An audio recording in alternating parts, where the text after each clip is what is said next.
Que você esteja bem e em paz. O apóstolo Paulo escreveu 3 cartas pastorais, 2 a Timóteo e uma a Tito. E na disposição da Bíblia, após essas 3 cartas, 1ª e 2ª Timóteo e a carta a Tito, vem a carta a Filemon. E a carta a Filemon, muitas vezes, ela é incorporada nas pastorais que o apóstolo Paulo escreveu, porque ela, de certa forma, ela é dirigida a um pastor também, como nós vamos ver aqui, tá? Mas, nesta carta, o apóstolo Paulo, ele demonstra na prática, atos não só pastorais, mas atos de um cristão, de um verdadeiro cristão. E ele demonstra aqui o que ele ensinou para Timóteo e para Tito. Essa carta a Filemon, a epístola a Filemon, ela foi escrita por volta do ano 60, quando o apóstolo Paulo estava preso em Roma. E provavelmente Paulo escreveu a carta aos Colossenses também, na mesma oportunidade. É uma epístola escrita durante um período em que Onésimo, que era um escravo de Filemon, havia fugido. Onésimo, ele havia não só fugido da casa de Filemon, onde ele era servo, mas ele havia roubado alguns utensílios de Filemon e fugiu. E por algum motivo foi pedir um auxílio a Paulo. Onésimo chegou em Roma e foi pedir um auxílio a Paulo, tá? Então, o que vemos aqui é que no teor da carta, no conteúdo da carta, nós vemos que Onésimo acabou se convertendo a Cristo. E Paulo, então, intercede por Onésimo a Filemon. Então, nós vamos analisar aqui um pouquinho esta carta e esta atitude de Paulo com relação a Onésimo e com relação a Filemon. Vamos ao capítulo 1. Aliás, só tem um capítulo, né? Vamos ao versículo 1. Paulo, prisioneiro de Cristo Jesus, e o irmão Timóteo, ao amado Filemon, também nosso colaborador, e a irmã Áfia, e a Arquipo, nosso companheiro de lutas, e a igreja que está em tua casa. Bom, aqui nós vemos algumas coisas. Paulo e Timóteo enviam esta carta, né? Paulo, prisioneiro de Cristo Jesus, e o irmão Timóteo. Ao amado Filemon, nosso colaborador. Então, Filemon, ele já era alguém, já era um cristão, e um cristão ativo, que era bem atuante na igreja. E no teor da carta aqui, nós vamos perceber que Filemon, ele tratava as pessoas com muito amor, tá? E também diz aqui, a irmã Áfia. Bom, ninguém conseguiu até hoje tirar da minha mente, mas eu vou falar só como minha opinião. Ninguém conseguiu até hoje tirar da minha mente que essa irmã Áfia era a esposa de Filemon, porque está sendo dirigida a ela também essa carta. E provavelmente Áfia, como esposa de Filemon, ela exercia alguma influência sobre Filemon. Filemon, provavelmente, ele era um homem de posses, ele era um homem importante, não só na igreja, mas também na comunidade ali. E Áfia provavelmente exercia alguma influência sobre ele, como uma auxiliadora. Uma auxiliadora tem que ser idônea e exercer, sim, uma certa influência, mas sempre positiva, sempre visando o bem. Claro que no meio cristão, no casal cristão, o homem deverá tomar o seu papel de homem e tomar as decisões, mas ele deve ouvir a sua auxiliadora, ouvir a sua esposa. Por isso eu creio que Áfia, a quem também está sendo dirigida essa carta, ela era esposa. Note que a carta está sendo dirigida a Filemon, a Áfia, a Arquipo e a igreja. Então, o que provavelmente acontece aqui? Áfia era a esposa de Filemon e Arquipo provavelmente era o pastor desta igreja. O que faz desta carta ser uma carta também pastoral, mas não com conselhos a Arquipo, tá? Mas como exemplos práticos tomados por Paulo. E a igreja que está em tua casa.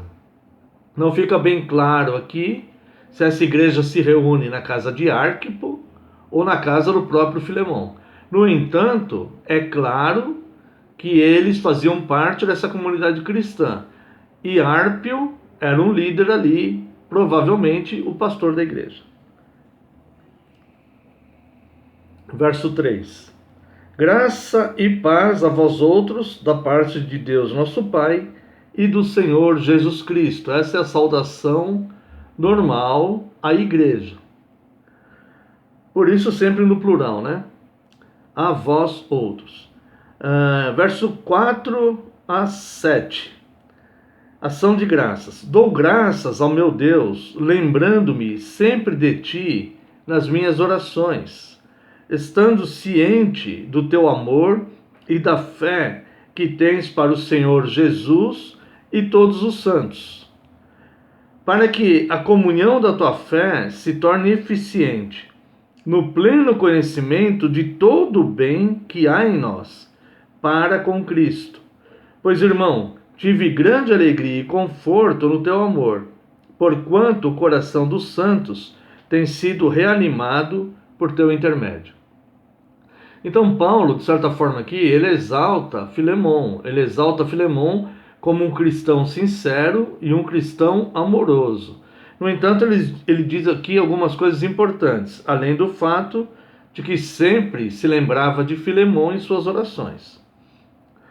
Paulo fala que ele é ciente, ou seja, ele tem conhecimento do amor e da fé que Filemon tinha para com o Senhor Jesus e todos os santos, deste amor que ele tinha não só por Cristo, mas com todos os santos.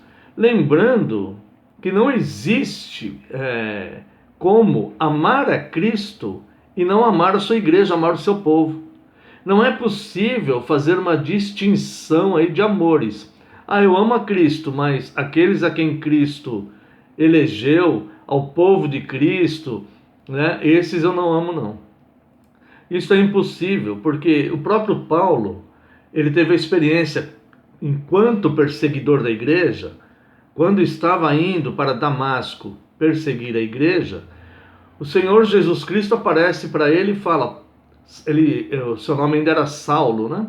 Saulo, Saulo, por que me persegues? Então, note que Cristo, ele se coloca no lugar da noiva sempre. Ele morreu pela igreja. Ele se colocou no lugar da igreja como se ele tivesse cometido os pecados das pessoas, da igreja, dos eleitos, dos salvos, diante de Deus, e sofreu a ira de Deus. Então, Cristo, ele sempre se coloca no lugar da igreja. Se você falou da igreja, você está falando de Cristo. Se você ama a igreja, você está amando Cristo. E se você odeia a igreja, você está odiando Cristo. É impossível desassociar o noivo da noiva, Cristo do seu povo, da sua igreja. É como um matrimônio, onde o homem deixa pai e mãe, se junta à sua mulher e os dois se tornam uma só carne. O próprio apóstolo Paulo, ele faz essa ilustração, comparando Cristo e a igreja com um matrimônio. Então não tem como desassociar, tá? Então, quando ele fala aqui, estando ciente do teu amor e fé que tens para com o Senhor Jesus e todos os santos. Ou seja, esta fé dele estava correta e este amor pleno. No entanto, parece aqui que Filemon lhe precisava ainda obter algum tipo de conhecimento ou entender algumas coisas.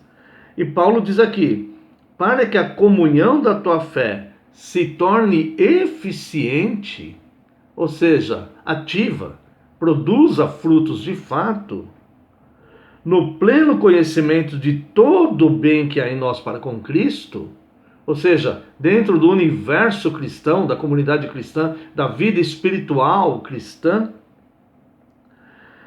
Pois, irmão, tive grande alegria e conforto no teu amor, porquanto o coração dos santos tem sido reanimado por seu intermédio. Então, como o coração dos santos tem sido reanimado por teu intermédio, como eu tenho consciência da tua fé e amor para com Cristo e para com os santos, mas escreva essa carta para que a sua comunhão se torne eficiente. Ainda faltava alguma coisa.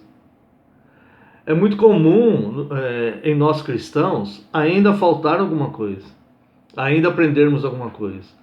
E é uma ilusão, é um engano terrível e até mesmo uma cilada, um laço, quando nós achamos que estamos completos no amor, estamos completos na piedade, na consagração. Se alguém no meio cristão está se julgando assim a si mesmo, este alguém está muito perto de uma queda. Porque sempre nos falta aperfeiçoar em algo e aprender algo. Como o apóstolo Paulo diz, nós vamos de glória em glória até a estatura de varão perfeito. Quando chegar na estatura de varão perfeito, nós estamos prontos para irmos de volta para casa ou para o céu. Então, pessoas que se consideram já maduras na fé o suficiente, consagradas, completas na piedade, essas pessoas podem estar correndo um sério risco, tá? Claro que existem alguns que estão bem adiantados com relação a nós ou com relação a outros, né? Aqui a partir do verso 8 nós vamos ver Paulo então intercedendo por Onésimo, que era o escravo de Filemão que fugiu. Pois bem, tá vendo? Então Paulo ele faz aqueles elogios a Filemão, fala que vai falar alguma coisa para que a comunhão de Filemão se torne eficiente, que ainda não estava com essa eficiência toda, né? E Paulo, então, depois dessa saudação toda e esses elogios, ele fala: pois bem, agora eu vou falar. Ainda que eu sinta plena liberdade em Cristo para te ordenar o que convém, prefiro, todavia, solicitar em nome do amor, sendo o que sou, Paulo, o velho, e agora até prisioneiro de Cristo Jesus. Sim, solicito-te em favor de meu filho Onésimo, que gerei entre algemas. Bom, aqui tem algumas coisas, né?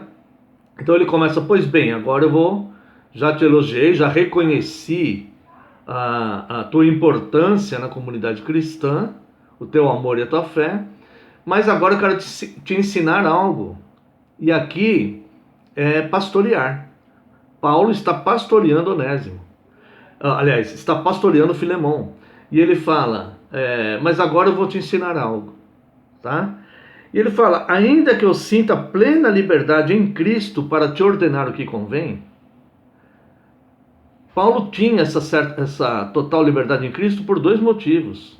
Primeiro, por ser um apóstolo que estava preso, não por cometer crimes, mas por servir a Cristo, com ousadia e coragem.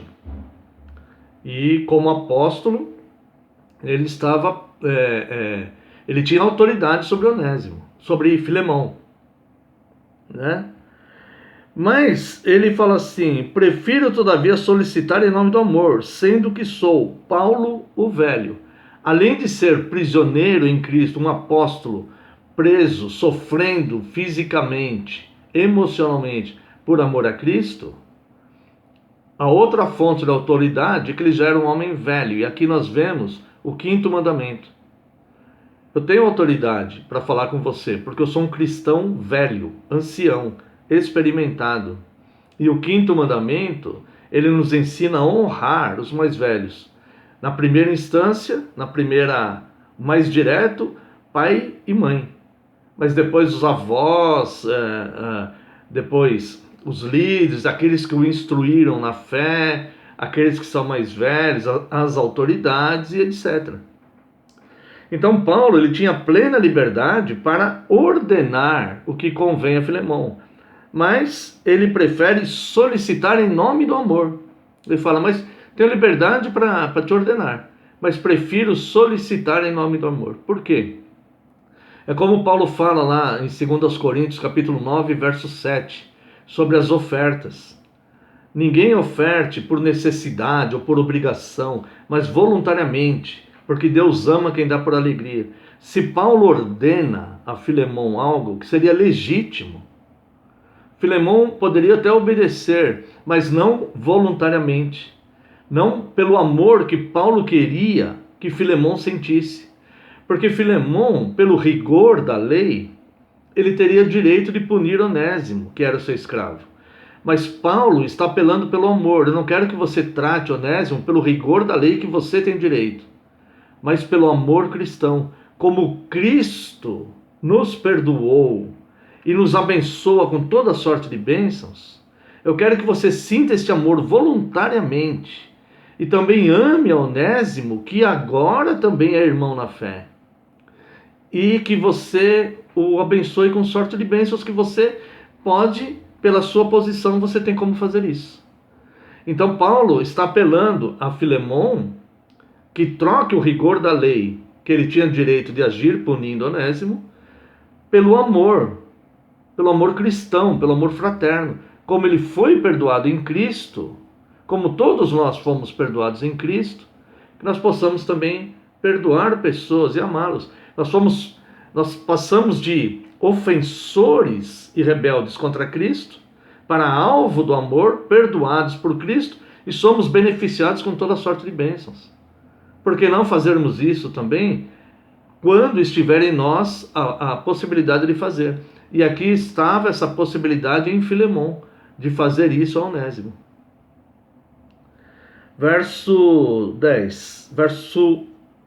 No verso 10 ele fala, solicito-te em favor de meu filho Onésimo, que gerei entre algemas. Então aqui fica claro, ele chama Onésimo de filho, como ele chamou Tito de filho, como ele chamou Timóteo de filho, e ele fala que foi gerado entre algemas.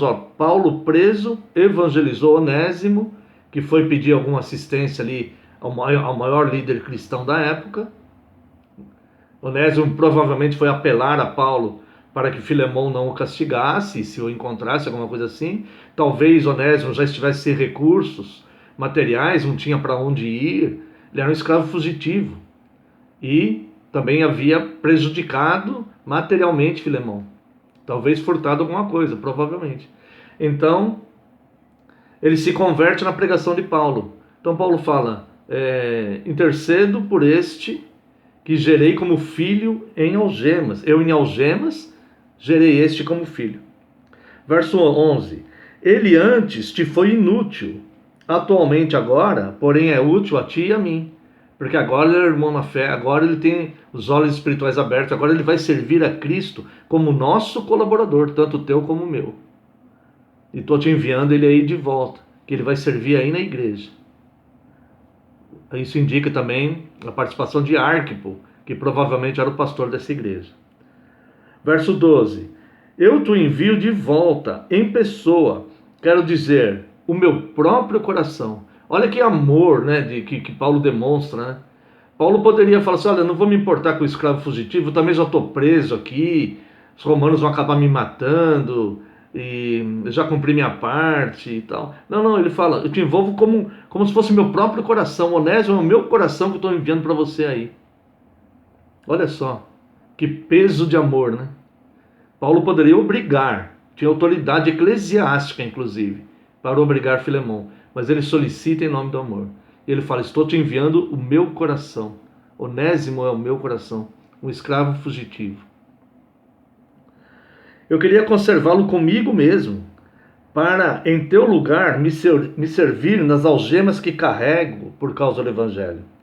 Nada, porém, quis fazer sem o teu consentimento, para que a tua bondade não venha a ser como que por obrigação, mas de livre vontade. Já falamos sobre isso.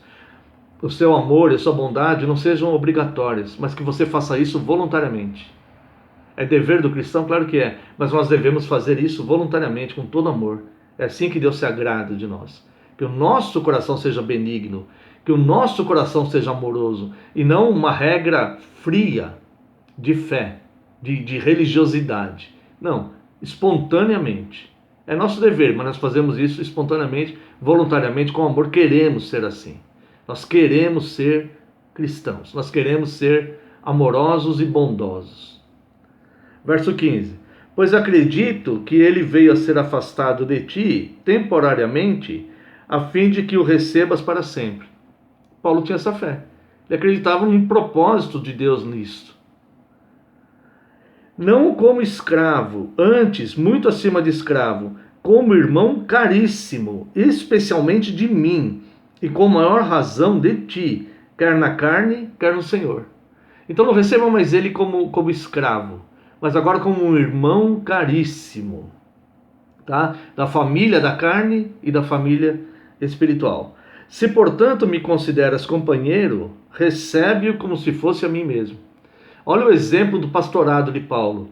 Paulo se colocando na posição de Onésimo, como se ele fosse o próprio Onésimo, como Cristo fez com a igreja diante de Deus. Fui eu que pequei, jogue sua ira sobre mim, mas preserve eles. Se, portanto, me consideras companheiro, recebe como se fosse já ali, né? E se verso 18, e se algum dano te fez, ou se te deve alguma coisa, lança tudo em minha conta. Eu, Paulo, de próprio punho, o escrevo, eu pagarei, para não te alegar que também tu me deves até a ti mesmo. Se ele te deve alguma coisa, se ele te roubou alguma coisa, se ele te lesou aí financeiramente em alguma coisa, põe na minha conta que eu vou te pagar. Eu estou apelando pelo teu amor e bondade, mas não vou deixar você no prejuízo. Eu mesmo pagarei. O que Cristo fez com a igreja. Senhor, se eles pecaram, trate eles com amor, trate esses que o Senhor me deu, trate-os com amor, com bondade, e se eles pecaram contra o Senhor, jogue sobre mim a pena, eu vou pagar, eu pago. Foi como o bom samaritano fez com a hospedaria. Encontrei este homem meio morto, cuidei dele, vou deixar nessa hospedaria, vou te dar dois denários, 2 moedas, e se algum custo a mais ele tiver, eu te pagarei quando voltar. Então Paulo está representando Cristo, está representando a misericórdia, a bondade, está ensinando, está pastoreando Filemão a ser de fato misericordioso. Eu intercedo por Onésimo, recebo ele com todo amor, como irmão caríssimo, com a tua bondade, não o trate mais como escravo, mas como irmão, e se ele te lesou em alguma coisa, lança na minha conta que eu vou te pagar. E Paulo, ele advoga mais uma vez esse apostolado. Sim, irmão, que eu receba de ti no Senhor este benefício. Não, antes aqui, para não te alegar que também tu me deves até a ti mesmo. Provavelmente Filemão é mais um convertido da pregação de Paulo. Certamente, Paulo organizou a igreja ali, né? E Filemão deve ter se convertido ali, talvez em Colossos mesmo. E Paulo usa essa expressão: até a tua salvação, até a tua vida, você deve a mim, mas eu te peço, eu não te obrigo a fazer isso, mas eu espero que você faça, e eu peço que você haja assim, pelo teu amor, né? Paulo está conseguindo conciliar, resolvendo o problema do Onésimo, que ele seja tratado bem, e que Filemão também saiba amar aqueles que o ofenderam, como Cristo amou aqueles que o ofenderam, como Deus ama a igreja que o ofendeu. Isso aumenta o galardão de Filemão. Sim, irmão, que eu receba de ti no Senhor esse benefício. Reanima-me o coração em Cristo. Me dá essa alegria, faça isso por Onésimo. Olha que coisa linda, como Paulo estava preocupado com Onésimo.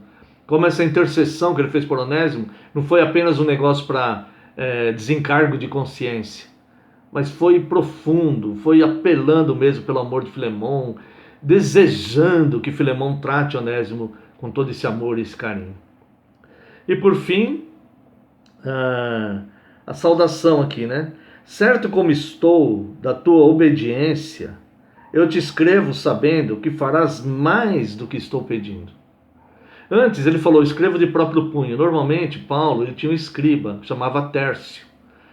Paulo ditava e ele escrevia. Às vezes o próprio Timóteo escrevia, como provavelmente nessa carta o Timóteo estava escrevendo. Mas quando Paulo faz o pedido, ele fala, eu escrevo de próprio punho, eu te pagarei. Né? Porque Paulo tinha um problema de vista. E muitas vezes, quando ele escrevia de próprio punho, ele escrevia com letras grandes. Né? Certa vez ele falou, vejam com que grandes letras vos escrevo. Tá? Escrevo de próprio punho. Certo como estou da tua obediência, verso 21, eu te escrevo sabendo que farás mais do que estou pedindo. Mais uma vez lembrando a fé. Deus faz por nós muito mais do que pedimos ou pensamos. Esta é a promessa bíblica. E ao mesmo tempo, prepara-me também pousada, pois espero que, por vossas orações, vos serei restituído. Espero que Deus ouça as suas orações e que eu seja restituído. Então, me prepares um lugar também para quando eu for aí. Na saudação final aqui, ele cita um que o traiu, mais tarde o iria trair, né? Mais tarde o iria abandonar. Saúdam-te, Epáfras, prisioneiro comigo em Cristo Jesus, Marcos, Aristarco, Demas e Lucas, meus cooperadores. Esse Demas foi aquele que ele fala, amando o presente século, foi-se para Tessalônica, que me abandonou, né? Então esse Demas é um que Paulo considerava ele como cooperador, mas que mais tarde traiu a confiança de Paulo, amando o presente século, abandonou a Paulo. E por fim, a graça do Senhor Jesus Cristo seja com o vosso espírito. Bom, é uma carta pastoral, no sentido de Paulo estar ensinando a igreja e Arquipo, que era o pastor, pastoreando Onésimo e Filemão, pastoreando os dois, resolvendo um problema que havia entre eles, entre Onésimo e Filemão, equalizando o problema e mostrando uma forma de pastoreando, né? Mostrando que é possível resolver esse problema não pelo rigor, mas pelo amor, pela compreensão, pelo perdão, considerando um ao outro irmão caríssimo, sempre tendo o outro como mais honra do que a nós mesmos. Espero que este complemento seja para a tua edificação. Terminamos aqui as pastorais e que Deus abençoe a sua vida.